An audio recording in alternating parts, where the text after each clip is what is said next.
Welcome everyone to this session focusing on precision prevention of Alzheimer's disease and dementia, advancing multi-domain interventions. My name is Miia Kivipelto. I'm professor in clinical geriatrics at Karolinska Institute, and I work part-time also here in Finland, University of Eastern Finland, and Imperial College London. And warmly welcome to Helsinki and Finland, all of you who are here physically, and I also want to welcome our online audience. And we are really having an exciting program today. This session is organized by EU Fingers or Eurofingers. We got support from the GPND 2020 to launch this initiative and this program. We are now ending it at the end of this year, and we really are having a lot of exciting news and findings, and you will hear more about that today. In this consortium, we are having totally 11 partners from Europe, different kind of institutes, and Alzheimer Europe is there as well. We have had a great collaboration with Eurofingers and also many other programs. And if you want to learn more about Eurofingers, look to your conference bag, and you will see there this wonderful magazine focusing on EU Fingers. A lot of nice interviews and photos, so you can get a deeper knowledge if you can take a look for that magazine. So I really want to thank the organizers, Alzheimer Europe, Muistiliitto, and all of you who are here today. And without further delays, I want to give the word to my close colleague, Francesca Mangialasche from Karolinska Institute. She is the scientific leader and coordinator for the Eurofingers, and she will give an overview about the project. It's titled Establishing the Next Generation of Trials for Dementia in Alzheimer's Disease. Please, Francesca.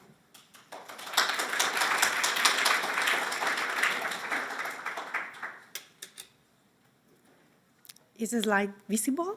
Yes. Thank you. A very good afternoon to everybody. I am very glad and honored to be here and share with you an overview of the Eurofingers project, which is a European project supported, as Miia mentioned, by the Joint Program for Neurodegenerative Disease Research, and is led by Karolinska Institute, specifically by Professor Miia Kivipelto.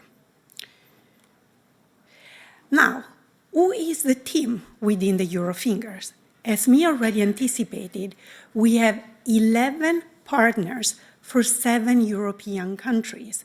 And it's nice to say that although the project started in 2020, in the middle of the pandemic, soon after we started, we also started growing. We have academia, public health, and clinical teams. We also have advocacy organization, of course, Alzheimer Europe, who is leading fantastically with us the public involvement. We also have the private sector, which is helping providing solutions for early and accurate measurement of risk and prevention potential. And last but not the least, we have the citizen. The Eurofingers Advisory Board. You will hear about this from my colleague Anna later on during this session. During the project, new partners that are listed here join, especially in particularly Hungary, 2 institutions, Spain, and also Luxembourg, providing more data and more expertise. Overall, this consortium has over 20 years of experience in research on brain aging and dementia. The word fingers, Eurofingers, might suggest what is our main aim. We built on the successful experience of the FINGER project. FINGER stands for Finnish Geriatric Intervention Study to prevent cognitive impairment and disability. For those of you who were in the plenary earlier, you might have heard already about this study that a few years ago did something quite unique and novel. In the FINGER study led by Professor Miia Kivipelto, older adults were recruited from the community, identified by having an increased risk of dementia because of the presence of modifiable risk factors related to lifestyle or to vascular health. These participants were randomized in 2 groups. the standard group receiving regular care, and the multi-domain group, which receive 5 domains of intervention: healthy diet, physical activity, cognitive training, social stimulation, and proper control of vascular and metabolic risk factors. The intervention lasted for 2 years, but we followed up the study participant regularly. We performed 5, 7, and this year we completed the 11-year follow-up because we want to know, what does it happen after coaching people for 2 years? Do they keep up with a healthier lifestyle that they are coached on? And does it impact the occurrence of dementia? But the 2 years gave very good results. First of all, we saw that there was improvement in cognition. And back in 2015, this was the first trial showing that something can be done to benefit cognition in older adults at risk of dementia. Another very important message: the intervention was feasible and safe. Very low percentage of dropout, very high adherence. The majority of the participants in the multi-domain could engage safely in all the components of the intervention, which means that this is not just effective, but is also feasible. And the benefits were also, and especially in the ApoE epsilon curve carriers. And we know this is some non-modifiable genetic risk factors, but it seems that we can do something about it. It's also good to see that additional analyses show that finger and many other positive results. And you will hear more about this tomorrow morning in the plenary session in the presentation of Professor Miia Kivipelto. But it's clear that addressing modifiable lifestyle-related factors and vascular factors has a huge potential to promote brain and general health and functional independence in older people. How to build on the fingers? Well, in Eurofingers, we wanted to scale up this model, innovate it, and this means we needed to create tools and systems for other research teams that wanted to work around this multi-domain intervention, possibly also adding pharmacological intervention. So this is our mission, and in order to optimize, scale up, and make it available, the fingers model in Europe, but also beyond, we work together also to pave the way to new novel clinical trials. And more towards the detail of the tools that we have been developing. We have been working on tools and measures to assess in an accurate way the risk of older adults to develop brain pathology, to develop cognitive symptoms, but also to measure their prevention potential, because risk and prevention potential might be two different things. And we know that there is no one-size-that-fits-all solution. We want to create precision prevention. So we are looking into our data that come from observational and intervention studies, including multi-domain intervention. As you can see, we have a large amount of data from several European countries, making this project even more representative of the European landscape.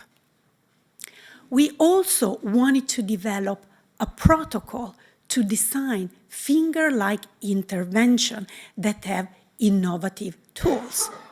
And in order to do that, we created some harmonization guidelines the research team in Europe and beyond Europe can look at to build finger-like intervention, having in mind that we can try to harmonize some key information, for instance, the cognitive outcome, so we can ultimately do joint analysis. And that means more robust analysis, more clear evidence of what can work for specific risk profile, because this is what precision prevention is, the right intervention for the right person at the right time. And we know this is possible because it's already a reality in cancer medicine, so we're confident we can do the same also in dementia. And what I think I'm very proud to say, in the Eurofinger, we put this in practice by already creating two quite unique and novel multi-domain trials.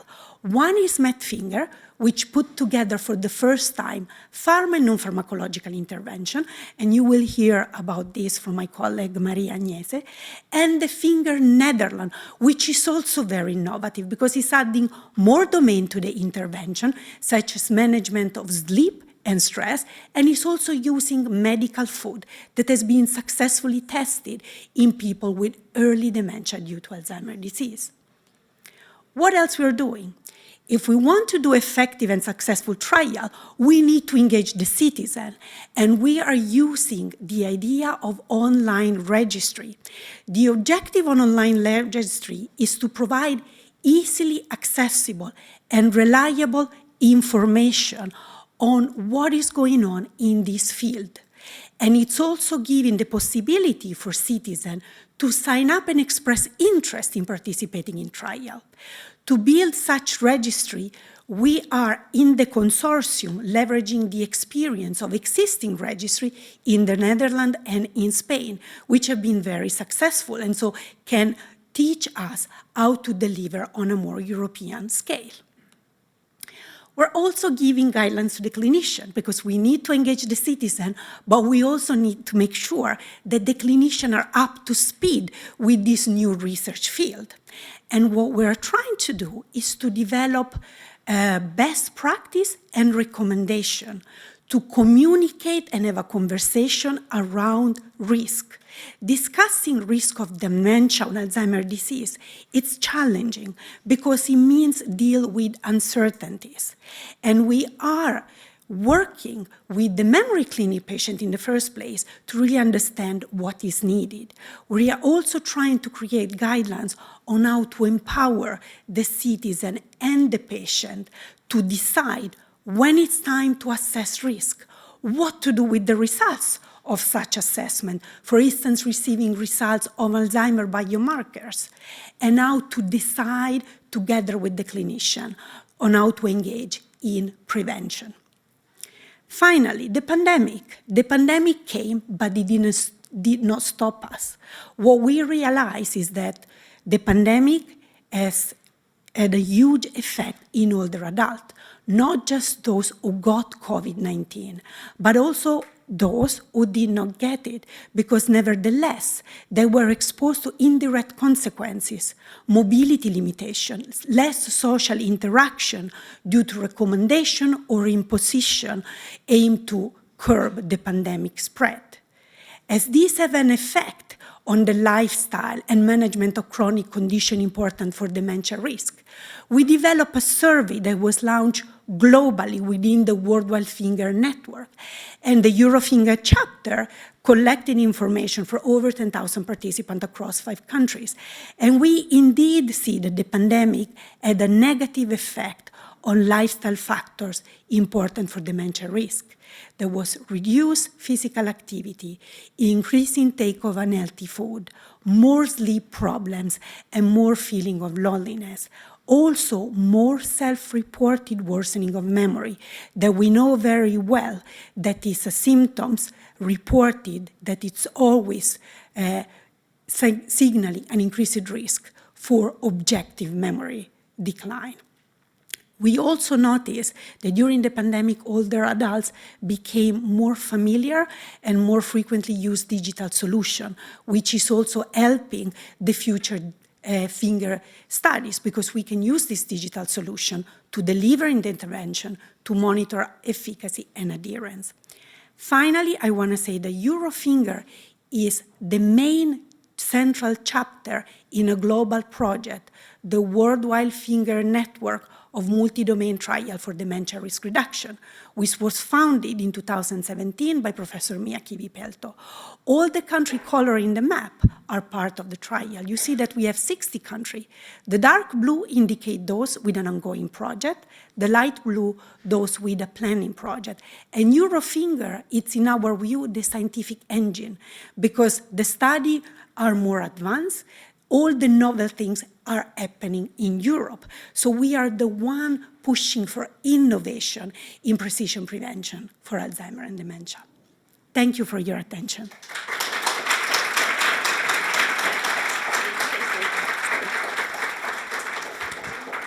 So thank you so much, Francesca, for this very nice talk and really highlighting how much has been happening. And I was so impressed to see again the different types of activities, not only research, but really supporting the communication and implementation. We have time for maybe 1 or 2 quick questions. I really want to encourage you that this is a dialogue. It's not only we talking, but we want to have you involved. And when all the 4 speakers have been giving the talks, we have some time for discussion as well. But if there is some quick questions or comments already now, please. There is microphones in the back and here in the front. If not yet, so I have tons of questions, but I start only with one. Pandemic is, I hope, kind of, it's behind us, but the effect is still there. Do we know something about these effects now? Do you believe these numbers are still the same? The lifestyle habits are getting more unhealthy? And I'm also thinking persons who already have cognitive issues. Do we know something about the difference and how these risk factors are there? Thank you. That's a very good point. The pandemic is no longer an emergency, but is still around. COVID is still around. And what was interesting in the Worldwide Finger COVID project, that even if we did the survey in country capturing different waves. For instance, in Finland, we captured the first wave. In other countries, we captured the second or the third wave. And we explore country with basic recommendation and country with lockdown. The trend was all the same. Now, in the Finger 11-year follow-up, we collected again information. So that will also tell us what is detailed.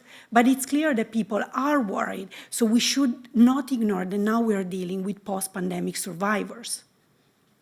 Yeah, that's an important point. And in a way, giving the numbers you showed, risk reduction we should be even more ambitious with the activities now, and we should really support the implementation. One more quick question, if I don't see any hands. Not yet.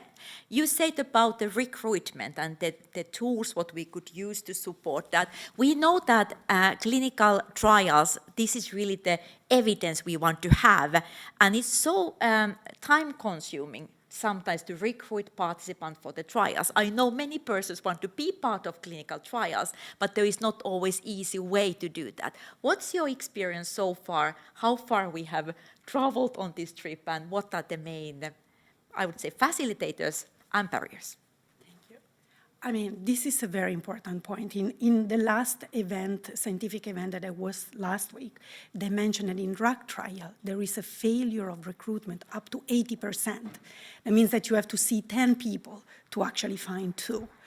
In the multi-domain trial, we are in a better shape. I would say we have better recruitment, but we have learned that the key is really to find those who can benefit the most, and asking people, what do you need to actually participate and stay engaged in the trial as being a key. And this, I think, is being clear from our patient and public involvement, but also for more the qualitative research. So we are investing a lot to really understand what are people's expectations. And I think my colleague Alara will present also a little bit more on that. Thank you, Francesca. And this is an important point. Our vision should be that all persons can attend and be part of clinical trials. So that's also kind of, it's not only very homogeneous participation, but we have the diversity part as well. And with this, thank you, Francesca. We move on to the next talk, and it's Mariagnese Barbera from University of Eastern Finland. We will hear about the new precision prevention approach and the combination therapies, combining lifestyle with metformin using the repurposed drug approach MedFinger trial. Please, Maria.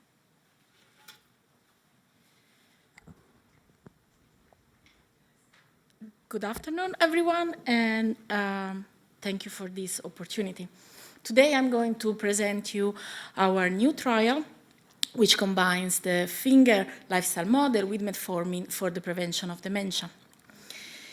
It is now quite well accepted that due to the heterogeneity and the complexity of Alzheimer's disease and related dementia, the same preventive approach is not going to work in everybody in the same way.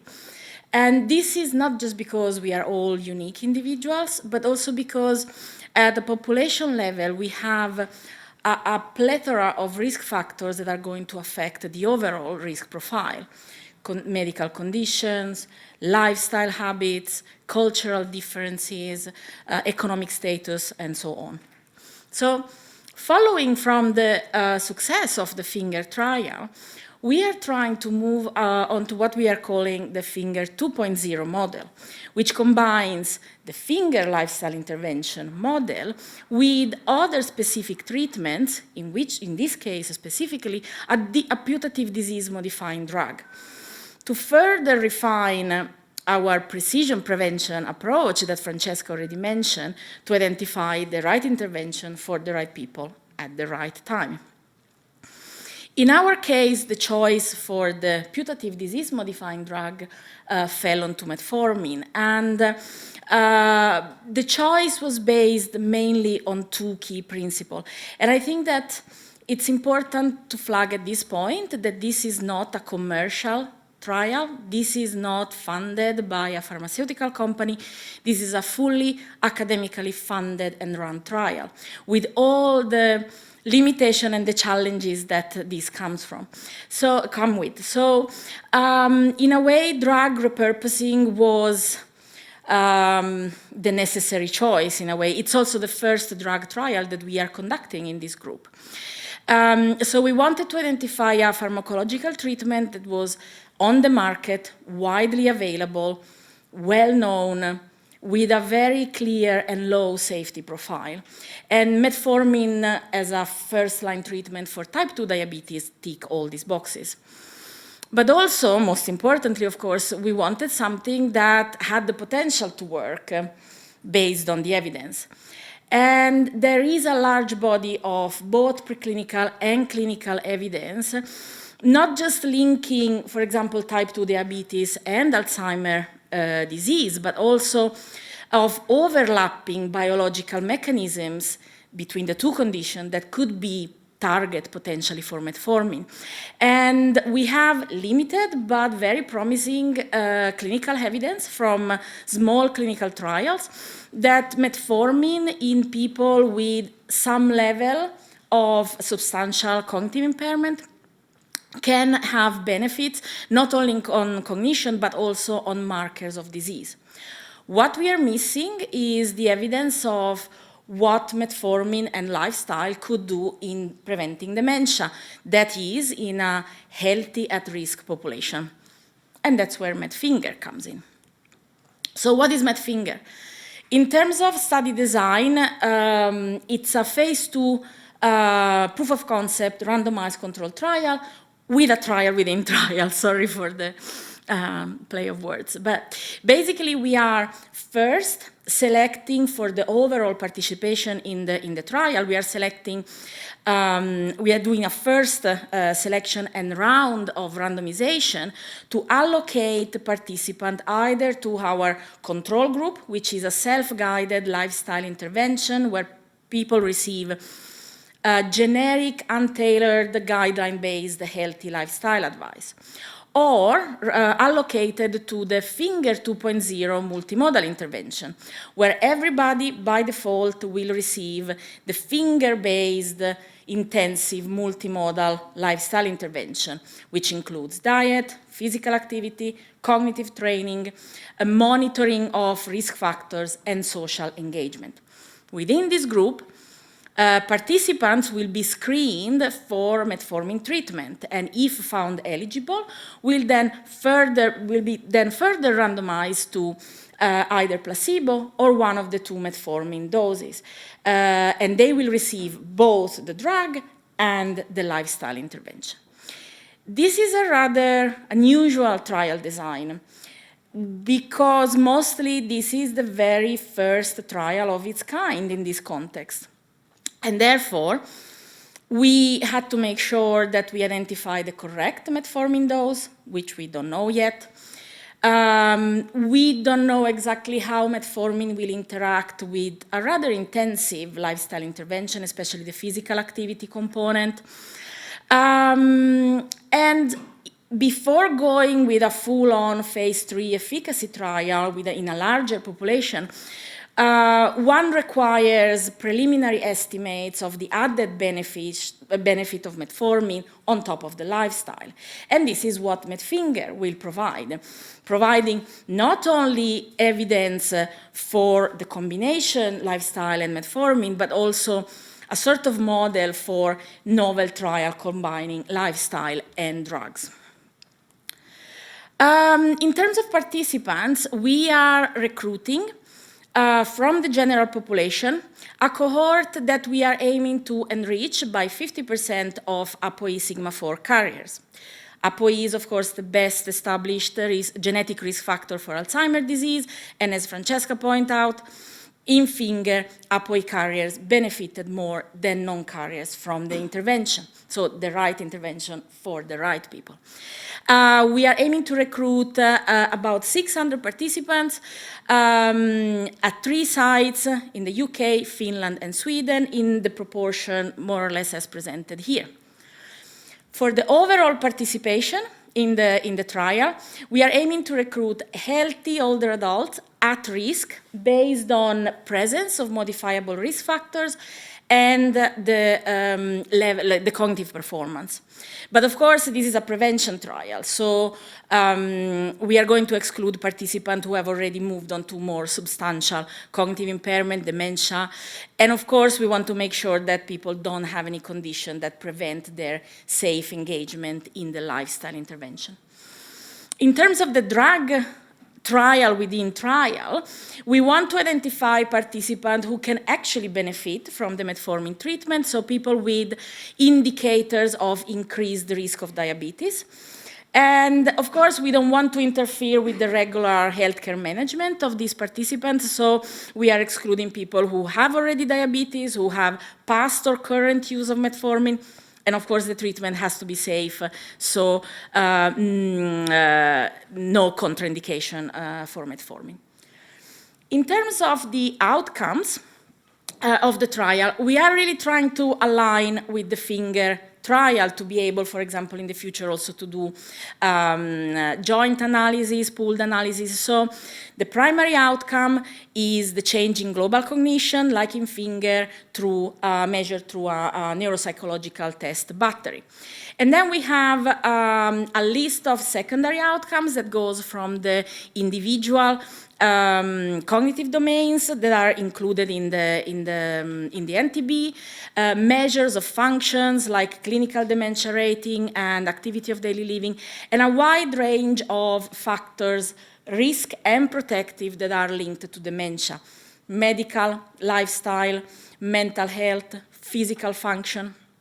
What we can add from Finger is a series of exploratory analyses where we are going to look at whether adding metformin to the lifestyle is going to make any difference in the way participants implement the healthy lifestyle changes, if there is any effect on the changes in Alzheimer-related biomarkers, and of course we want to make sure that the actual addition of a drug treatment to already a very intensive lifestyle intervention is feasible and well accepted by the participants.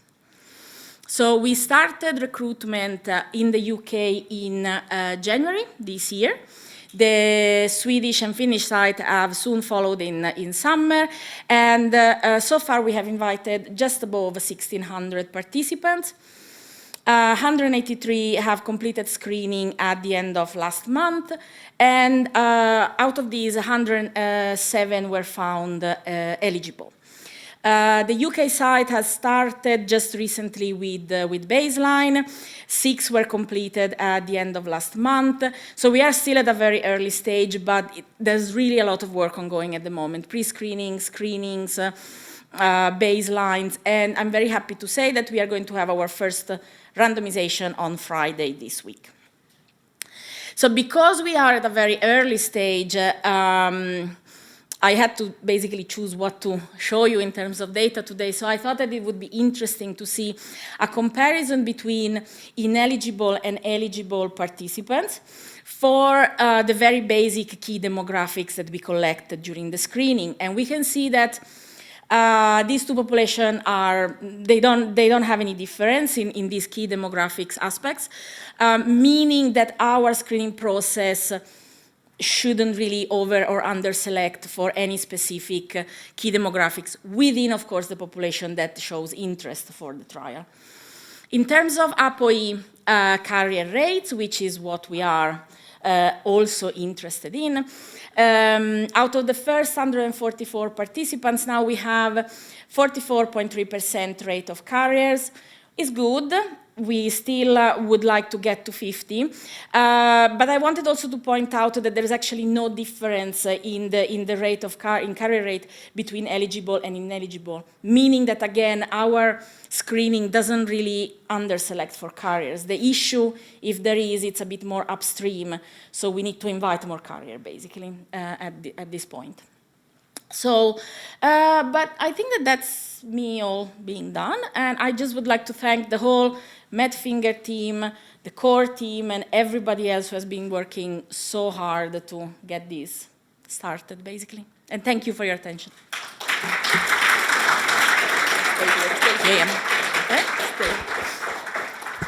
So thank you so much, Mari, for this very interesting study. It has been indeed a lot of work just to get here. And as it's not lifestyle or drug, it can be the combination when needed. We have time for maybe one or two very quick questions. One is there. So thank you so much for this exciting results and the study that is started. So great. First question that I had is, based on the experience that you have in fingers, did you change anything with respect to the structured multimodal lifestyle part, maybe intensity or activities? So first I should say probably that we started planning this study in December 2019. So this had a massive impact. We have now, compared to finger, delivering more parts of the intervention online. I have to say that then moving, and we started recruiting this year, so probably, I don't know, in 2021, the online component was much bigger, and then of course now it's reducing a bit. But definitely there's a bigger online component. We are trying to get feedback from our worldwide finger partners as well to try to increase, adherence and engagement. We took some lessons definitely from finger. So I would say that this is a finger-based, like adapted. They were not like, we don't have a massive amount of changes. It was more like tweaks in terms of, how you invite participants and how you make them to feel engaged when they come to the different appointment, etc. But there wasn't really a massive change that would, make a massive difference. Thank you so much. I will come back to you because I want to hear more That's about fine. that. Because it's so difficult to find them, but also to keep them in your studies. One small final question. Yeah. It's about recruiting participants with an ApoE4 that carries an ApoE4 allele, at least one. So I was wondering, how do you do that? Do you already know the status? Do you have to pre-screen or? Yeah, so we have in the protocol a possibility of genotyping. However, at the moment, luckily, we are recruiting from 3 registers. There are different type of registers. One is a hospital register, the other one is a THL biobank, within a pool of participants that have been already genotyped. And that was something that was really needed for us to make it feasible. There's not a guarantee that we will not need to complete the recruitment to genotype by new genotype, but hopefully there will be enough. The issue is really trying to get them interested. And I mean, we started inviting 50-50. But that's not enough. And we are not really sure whether that's because they know about their genotype, because not everybody knows. but it looks like APOE carrier seems like a bit less responsive in a way. So yeah, it's something to bear in mind. I'm not sure if there is one more question. No? No? There was someone standing there, but no questions from there. Okay, good. This is really a topic to continue the discussion, so we take it maybe after the other speak. So thank you so much, Mari. We move on the program, and next speaker is Alara Abaci from the Karolinska Institute, and she will talk about perspectives of memory clinic patients on participation in dementia research, and I think that's a very important topic to get the perspectives from there. Thank you, Alara, for being here. Thank you. Hello everyone. My name is Alara Abaci, and I'm a research assistant in the Department of Neurobiology, Care Sciences, and Society in Karolinska Institutet. And as Miia said already, I will talk about perspectives of memory clinic patients on participation in dementia prevention research. So increasing number of individuals come to the memory clinics, and they want to know if they have Alzheimer's disease or a dementia. And many of them do not have dementia, but they are at a higher risk. And therefore we think that they may be suitable candidates for dementia prevention intervention trials, and they may also get benefit from other dementia-related research. So we wanted to investigate their perspectives, so perspectives of memory clinic patients regarding research participation. And we have conducted this research in Karolinska University Hospital memory clinics in Solna and Huddinge. We started the data collection in October 2021 in Solna and concluded in May 2022. And thereafter we started data collection in Huddinge. And we still have 3 participants who will receive their last surveys next month, and then we will conclude there as well. What we did is we asked all newly referred patients to the clinics with an MMSE higher than 18 if they wanted to be a part of the study. And if they did, they filled out 4 questionnaires in total during their diagnostic trajectory. And the questions regarding the research interest was in the last one, which is 3 months after the disclosure consultation. So our first aim was to investigate interest and preferences when it comes to Alzheimer's disease and dementia-related research. And our second aim was to investigate what the facilitators and barriers are for attending dementia prevention intervention trials, and what then would be the preferred duration for that specific trial for them. So we had 78 participants who filled out at least one of the follow-up questionnaires in Solna Clinic and 49 in Huddinge. And we had 66 participants from Solna Clinic who completed the questionnaire with the research participation questions, and 36 in Huddinge. The mean age in Solna Clinic was 59, and in Huddinge it was a bit higher, it was 70. We had around 50% of female-male ratio, and the syndrome diagnosis that they have received was 44 patients in Solna Clinic received a subjective cognitive impairment diagnosis, 11 mild cognitive impairment, and 10 patients received dementia diagnosis.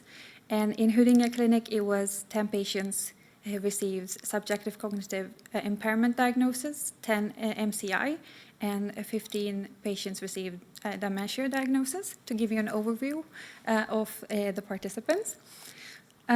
So our first question was how interested they would be in taking part in Alzheimer's disease dementia-related research. And we wanted them to rate their interest from 0 to 10, 0 being not interested at all, and 10 being extremely interested. And the mean score in Solna Clinic was 6.6, and in Huddinge was 6.5. And there were no significant difference in interest between the clinics, and the results were also not dependent on age or sex. So then we asked them what type of research they would be interested in participating, and over 50% of the participants in at least one of the clinics were interested in participating in clinical trials investigating lifestyle aspects, research investigating new diagnostic tools and tests, and observational studies. So we see that most of the participants in both clinics were interested in clinical trials investigating lifestyle aspects, but there's also an interest in a wide range of research.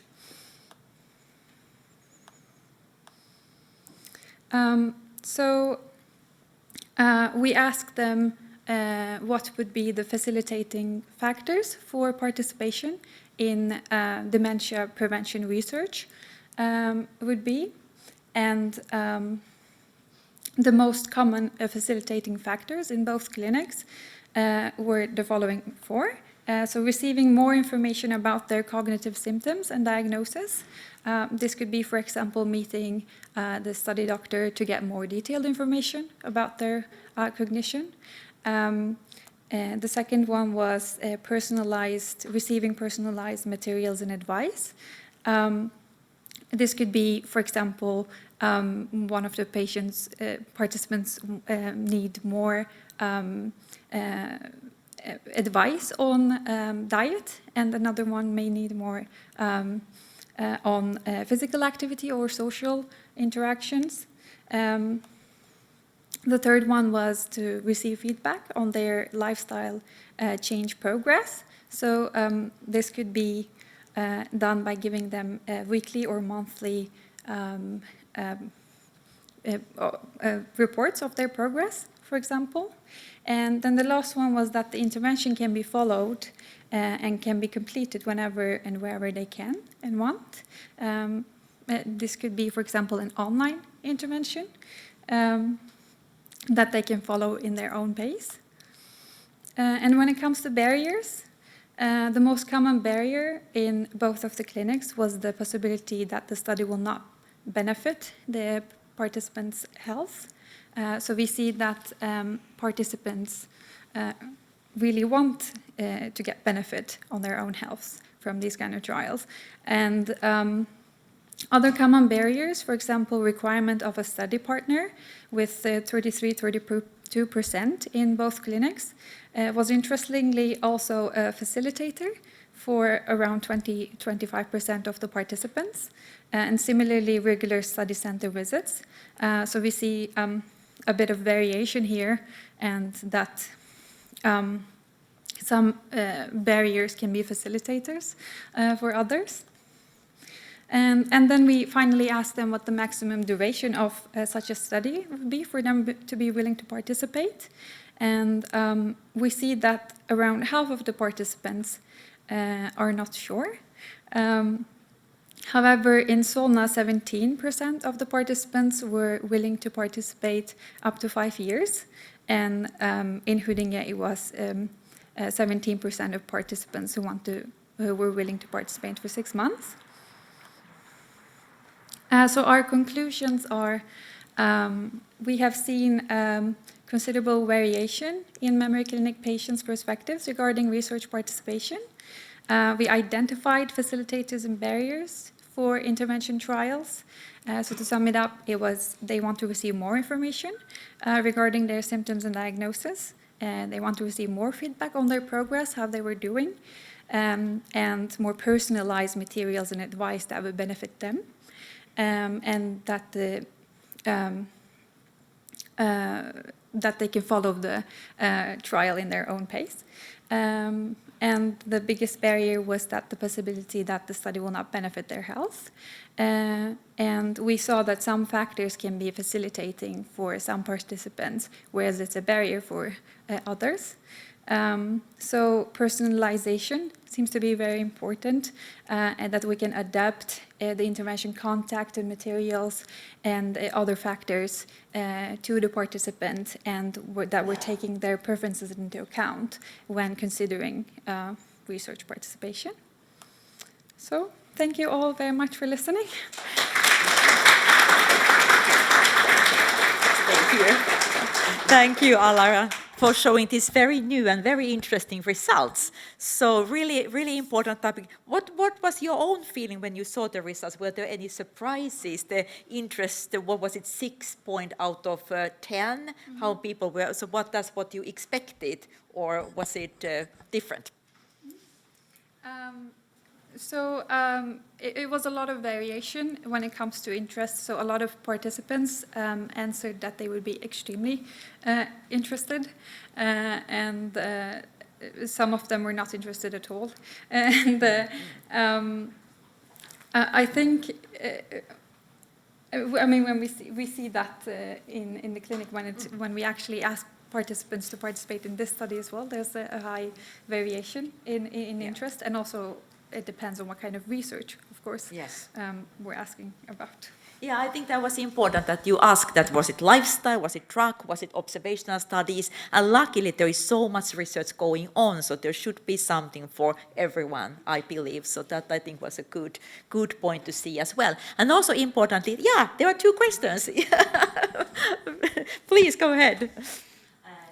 Please take a microphone if you can, so even the online audience can hear us. Thank you for the presentation and, of course, all the collaborators of the team. I have 2 points. The first one is that the majority of them were in favor to attend, to participate in the trial 1 year, up to 1 year, or 5 years, but not 2 years. So I was wondering of what can make a person to participate. Did they feel, okay, 1 year is less, but is there another group of people who like to attend in a longitudinal basis the programs? And the second comment is that individualized care is something really significant, but even most is to feel like being co-partners, collaborators. So this is really, really significant. And another key that we were also discussing in some group meetings funded by Ross is that if all these activities can be adapted in minorities, for example, in deaf people, deaf older adults, blind older adults who are totally neglected, but of course not in purpose. You know what I mean. Thank you very much again. Yeah.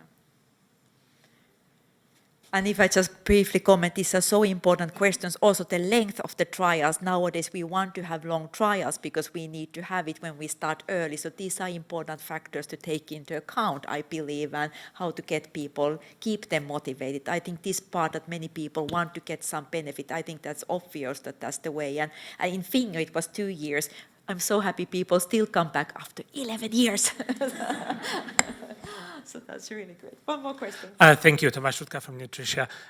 Just a question on when the people were saying, yes, I'd like to participate in a lifestyle intervention or observational study or something else, did your project have a chance to go deeper? Why did they choose a particular type of intervention?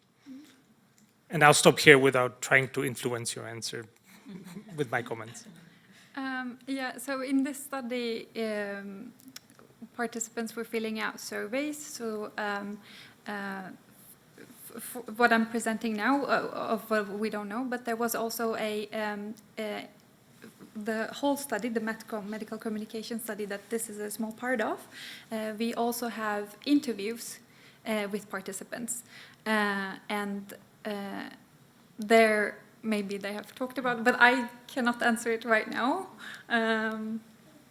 So yeah, the Metcom interview study. Okay, thank you. So yeah, I just find it very interesting why maybe they believe that a certain type of intervention is easy, has less side effects, or is more powerful, or whatever. That would be very interesting. Thank you. Yeah. Yeah, Francesca, please. You can you may even come here. Just to follow up on this comment, I found it very interesting because I think when people answer this question, they answer based on what they know. And nowadays people Google a lot. They try to search for information. And in the past couple of years, as the new anti-amyloid treatment came out, there's been a lot of discussion about what is safe, what is not, what is really effective and what is not. So I don't think you will have an answer right now, Alara, but I wanted to ask you, do you think that the percentages might change if people have access to more information on what they can pick on? Thank you. Yeah, thank you. Absolutely. We don't know exactly what the participants think when they read just one sentence in the survey that says a lifestyle intervention. Once we can inform patients coming to the clinic regarding what kind of options we have for research and more detailed information about what they include, then I think we can also see change in what type of research they're interested, but also for how long, because when it comes to that question of how long they would like to be part of the intervention, we don't know what they think, so that's why we see an interesting result that was mentioned, like not many people wanting to be part of for 2 years. Yeah, Leonie? One short question, then we can. Yes. Yeah, I just wanted to comment on, because I think what surprised me the most is the variation, and people seem to really know what they want and what they don't want in terms of duration, but type of research. So if we design an intervention study and already have the idea of following up people for a really long time, then you might specifically want to ask that and only do that endeavor with the people who sign up for that, so that we also don't waste our research time and efforts of chasing people who do not have the interest in that on the first place. So I think it also says something about maybe changing up how we design studies to attune better to people's preferences and needs. Very exciting discussion. I think we can continue that, but before that, I have a pleasure to introduce Ana Diaz from Alzheimer Europe, and she would talk about involving members of the public in brain health research and some findings and experiences from the Eurofingers. Please. Thank you, Miia. Thank you, Miia, for the introduction. And as Miia was explaining, we are going to present quite briefly the work that we have been doing in Eurofingers in terms of public involvement. I don't think it is this changing? Oh no, it's that one. Yes. I was pressing the wrong button, so of course it didn't move. So before explaining about what we did, I wanted to have a very brief introduction to what public involvement is. And I was thinking, if you have been in the plenary, there's been a lot of already, many of the members of the working group were explaining what public involvement meant to them. But just very briefly, it's about the active involvement of members of the public in research projects, not as research participants, but as advisors in the sense of what I think you were mentioning before, more kind of co-producing, working along us. And you might mean now, what do you mean by the public? Who is the public? Well, when we talk about the public, we have in mind people affected by or with an interest in dementia. And this is basically sometimes people who have an interest in dementia, people who are who have dementia themselves, people with some mild cognitive impairment, or people just merely want to participate in this type of research because they think perhaps in the future they might develop dementia or they're worried about it. So what we did in Eurofingers, how we approached the public involvement work, we set up an advisory board in 2020, and this date, I think, in our lives always comes to mind to COVID. So yes, we did set up an advisory board when COVID started, and what we tried to do was to bring to the project a diversity of members of experiences and opinions. So we had people across the Alzheimer's disease continuum. We had people with subjective cognitive decline or MCI, mild cognitive impairment. We had people with dementia. We had participants from the finger study, the initial finger study. We had some informal carers, and we had some people just with an interest in brain research. And we had 14 members in total from 7 different countries. You have the flags there. And that was the only good thing about COVID. We're planning to have only 6 to 7 people. We are planning working face-to-face. COVID changed everything, as well our work, and then we're able to start working online. That was new to us as well, and we're able to involve a much large amount of people. So we met regularly via online meetings, and we are going to have the first meeting face-to-face in November in Luxembourg. So we are very pleased with that.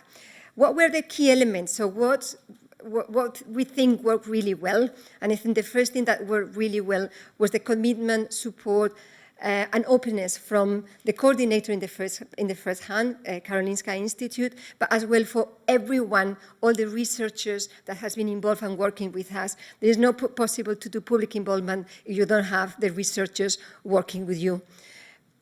The second thing that we thought was very important was to have an environment, to create that environment where the people that were in the advisory board felt safe and confident and were able to share opinions and views. We tried to build a mutual trusting relationship among the people that were part of the advisory board, the researchers, and Alzheimer Europe. We tried to do a lot of trying to see what kind of support and accommodation they needed to be able to participate. Think now back, COVID, the middle of very new situation, technology, working for Zoom. So it was a lot of thinking around how could we support members and make that accessible to them and something interesting. But also, and I think a very important thing, we also thought, whatever we do in this advisory board, it has to have an impact on the project. So it has to be something that's useful for the researchers, that change things. It's not just something that we discuss about what we think should happen, but something that has an impact on the different things, and also a positive experience for everyone involved. I wanted to bring a few examples to give you an idea. So what did you do after all of this? We were discussing many of the things that have been presented this morning by Francesca, by Mari, by Alara. We discussed these things as well with the advisory board.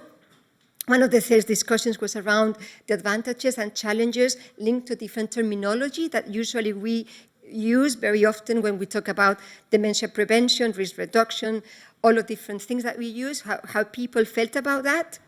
We also had a consultation with Mari, very interesting, around the combined interventions, the one she was presenting today, about the different motivation from people, the different benefit and risk, and the different expectations from people when invited to participate in this kind of new idea of intervention. We also talk about online prevention registries that exist in some countries and how we could expand these to Europe and to other countries. We've been working a lot with some of our colleagues as well on some guidelines for risk communication that also Francesca was presenting at the beginning, was part of the toolkit that we are developing.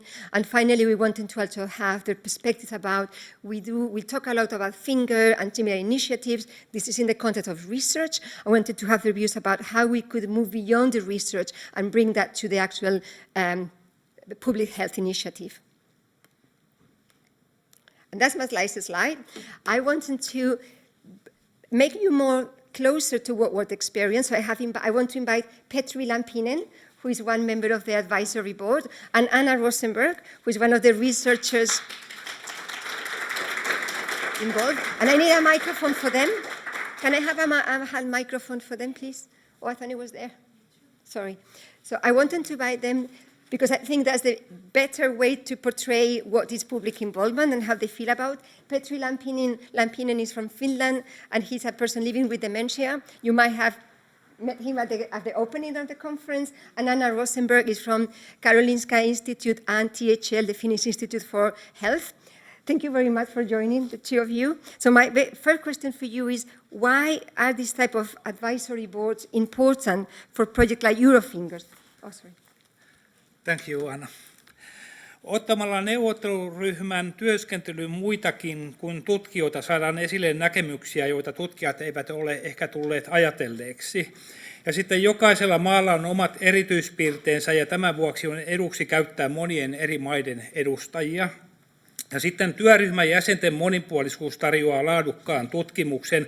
Kokemustietoa käytetään tämän vuoksi hyödyksi vuosi vuodelta aina vain entistä enemmän. Tämä kannattaa ottaa huomioon hankkeen suunnittelussa.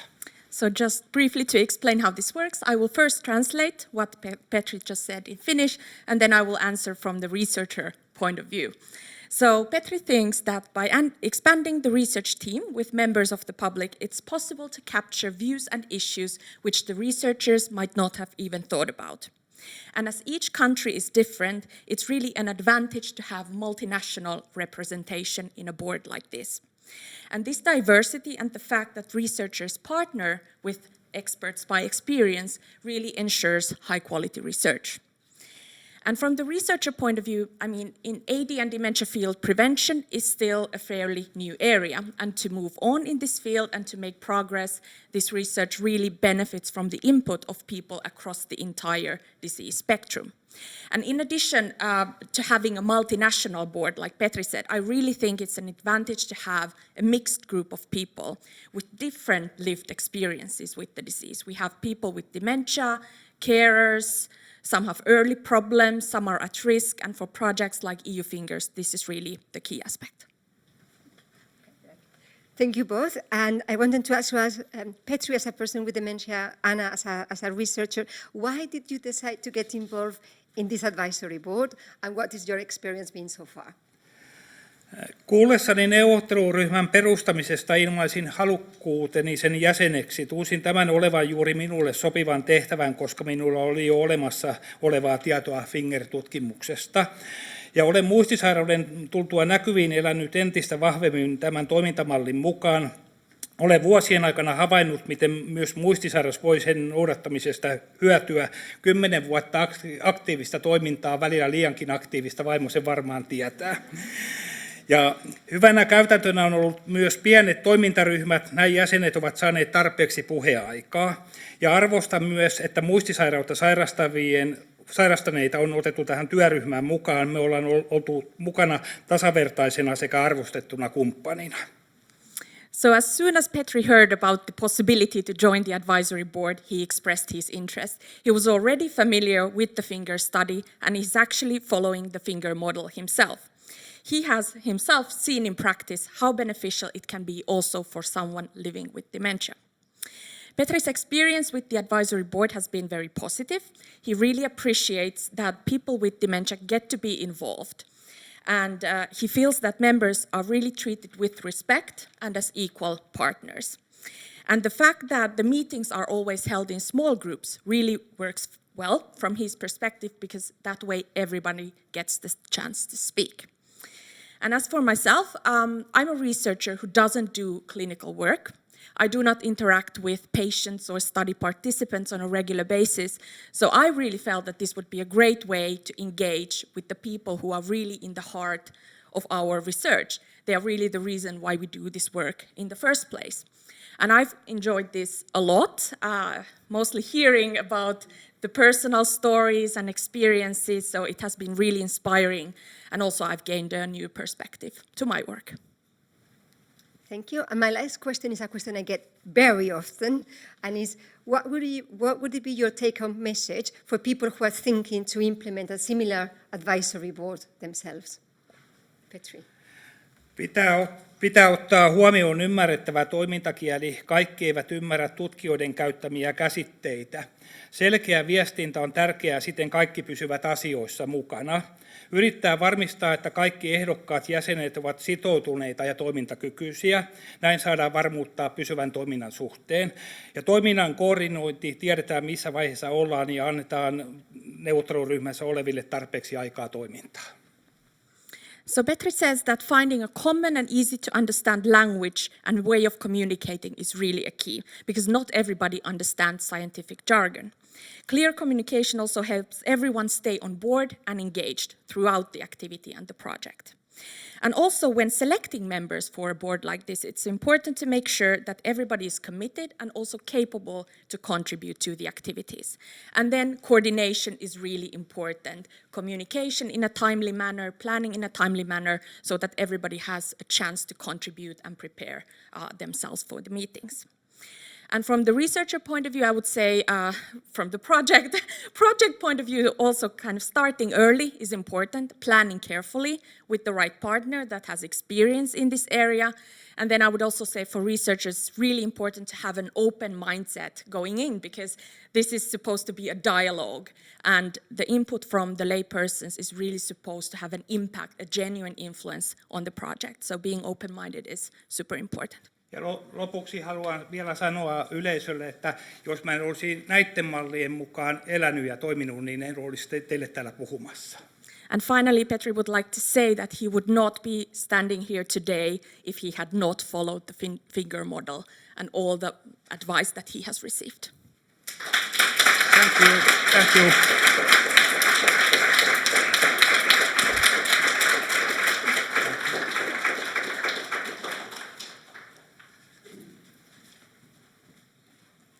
Wow, this was really fantastic. Thank you so much, Anna and Petri, for that. This was really, really nice to see. Do you have any questions now? Because after that, I want to take the panel here as well, and we can continue the discussion. But any quick questions to the panel members?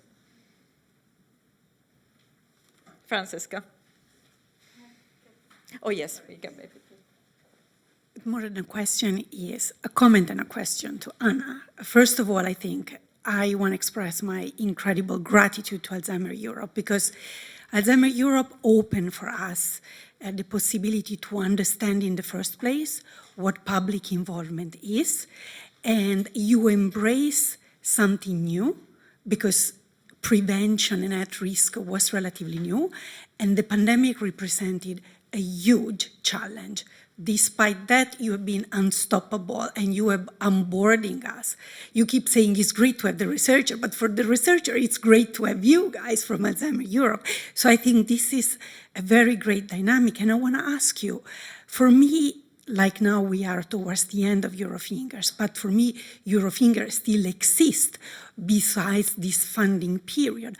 How do you see to bring forward even more? Now, all of the new treatment and pharma and non-pharma go towards the early stages. So it's important more than ever that the community is heard.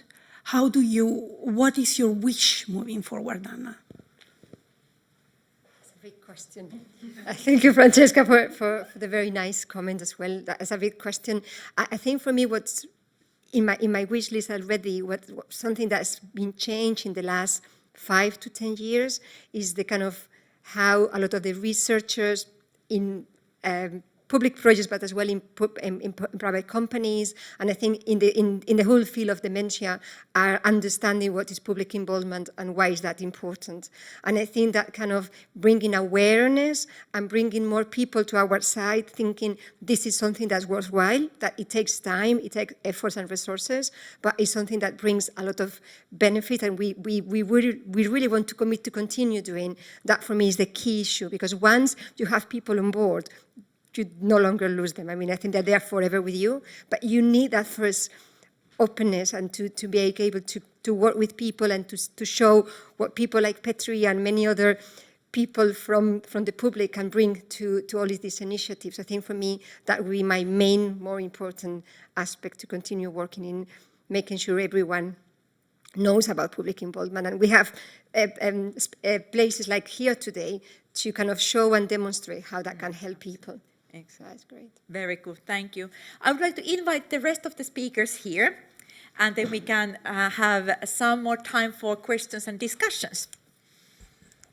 I can give the microphone to you so you can ask if there is something. Before we get any question from the audience, I have a question to Petri. I take it in Finnish and then we can translate it. Petri, mitä sä haluaisit meidän nyt, kun me ollaan tämä Eurofingers on nyt melko lopussa, niin onko sinulla jotain toiveita, mitä me nyt tehtäisiin seuraavaksi, niin että me saataisiin tätä asiaa vielä enemmän eteenpäin? No semmoinen tietoisuus tästä asiasta, että kuten minäkin olen esimerkki, Joo. että kuinka paljon siitä niin kuin ihmiset hyötyy. Että mäkin justiin elän terveellisesti ja nukun hyvin ja pidän itsestäni huolta, niin sitten mua tietyllä tavalla sapettaa, kun mä näen semmoisia ihmisiä, mitkä ei tajua, niin kuin, että niin kuin pitäisi ottaa elämästä irti. Että tavallaan semmoinen tietoiskuja pitäisi tavallaan sitten niin kuin, vähän ennen vanha kuin telkkarissa oli tietoiskuja vähän Hyvä. I think this is one of the most important advice, and I wanted to hear it from you, Petri. What are the next steps? What we should do now when the Eurofingers is almost finished? And Petri's advice is we need to increase the awareness. There are still so many persons who don't know what can be done, increasing knowledge, having the communication. We could have on TVs this kind of, there was in Finland, I know this, tietoisku, like a lot of information, so something like that. So that is really maybe something we need to work with. Of course, research, but awareness, communication, using new channels, and I think the collaboration is really here the key. Thank you, Petri. Any other questions or comments? What are your thoughts from the audience and feedback for us? How can we move on with this work we have been now doing? Because we don't want this to end now. This is the beginning, I think.